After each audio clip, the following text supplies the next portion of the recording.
السلام عليكم ورحمة الله وبركاته. ይህ እንግዲህ ባለፈው ያስተዋወቅኩትኝ የቁርአን ጥናት ትምህርት ነው። ምዕራፍ 1 ሰማዋቲ ወልአርድ ይላል፣ ሰማያትና ምድርን ይላል። አላህ ሱብሓነሁ ወተዓላ ስለ ሰማያትና ስለ ምድር በቁርአን ውስጥ ያስተማረንን ዋና ዋና ሐሳቦች የምንማርበት ትምህርት ነው እና ያው በዚህ ትምህርት መጀመሪያ አላህ ሱብሓነሁ ወተዓላ ስለ ሰማያትና ስለ ምድር በሰፊው ያስተማረን ነገር አላህ እሱ እንደፈጠራቸው ሰማያትና ምድርን የፈጠረው እሱ መሆኑን ደጋግሞ አላህ ሱብሓነሁ ወተዓላ በቁርአን ይነግረናል።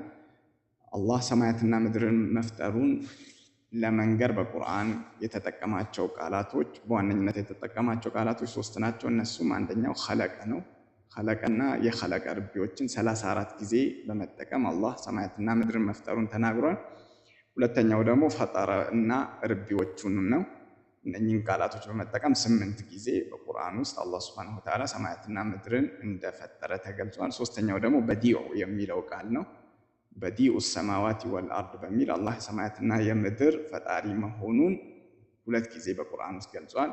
ለእነኚህ ምሳሌዎች ማለት ነው ኸለቀን በመጠቀም አላህ ሱብሓነሁ ወተዓላ ሰማያትና ምድርን መፍጠሩ የተናገረበት አንቀጽ መጀመሪያው ሱረቱል አንዓም ምዕራፍ 6 አንቀጽ 1 ላይ አላህ ምን ይላል? አልሐምዱሊላህ ምስጋና ለአላህ ይገባው፣ አለዚ ለዚያ ኸለቀ ሰማዋቲ ወልአርድ ለዚያ ሰማያትና ምድርን ለፈጠረው፣ ወጀዐለ ዙሉማቲ ወኑር እንዲሁም ደግሞ ብርሃንን ጨለማዎችንና ብርሃንን ላደረገው አላህ ምስጋና ይገባው።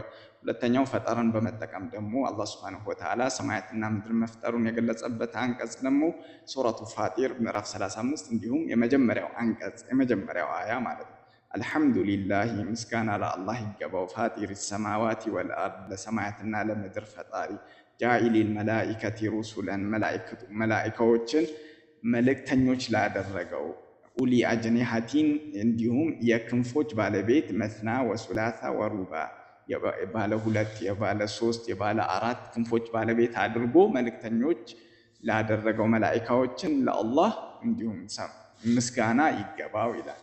እንዲሁም በዲኡ ሰማዋቲ ወልአርድ በሚል ደግሞ 2 ጊዜ ቁርአን ውስጥ አላህ ሱብሓነሁ ወተዓላ የሰማያትና የምድር ፈጣሪ መሆኑን ገልጿል። አንደኛው ሱረቱል በቀራ ምዕራፍ 2 አንቀጽ 117 ላይ ነው። ሁለተኛው ደግሞ ሱረቱል አንዓም ምዕራፍ 6 አንቀጽ 101 ላይ ነው። በዲኡ ሰማዋቲ ወልአርድ ሰማያትና ምድርን ያለ ብጤ ፈጣሪ ነው ብሎ ገልጿል። ኢንሻአላህ የሚቀጥለው በሌላ ትምህርት እንገናኛለን። አሰላሙ አለይኩም ወራህመቱላሂ ወበረካቱ።